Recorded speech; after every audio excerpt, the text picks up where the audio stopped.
It's a direct effect of federal budget cuts, better known as sequestration. The furloughs we've been talking about for months are now officially in effect. More than 500,000 Department of Defense civilians nationwide will feel those cuts. 40,000 employees right here in Hampton Roads. They will have to take one furlough day a week for the next 3 months. That equals 11 days of no pay or minus $300 to $600 each paycheck. 10 on your side's Art Kahn is covering our top story tonight. And Art, they may have known this day is coming, but it certainly doesn't make it any easier. Well, that's right, Tom. I mean, how can it? That's 20% of their income for the year. The commissary was closed at Navy bases here and across the country, but it's not just bag boys and cashiers being told to stay home. The furloughs are affecting people in any number of positions, putting both the economy and the national defense in jeopardy. The Anti-Terrorism Office at Navy Region Mid-Atlantic in Norfolk is a restricted area, but that didn't keep one of its deputy officers from being furloughed. How does a guy like you get furloughed?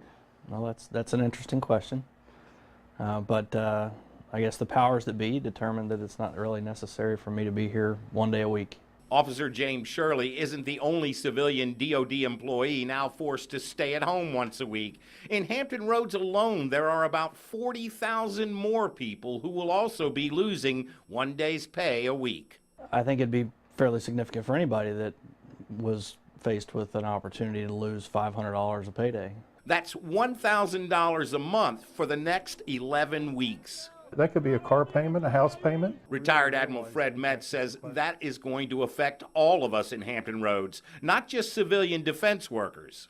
47%, of the economy depends on the military. How many thousands and thousands of people are not going to get paid? There's going to be some reductions. We'll probably streamline, our shopping for groceries. Certainly streamline shopping for any of the additional extras that we would normally buy.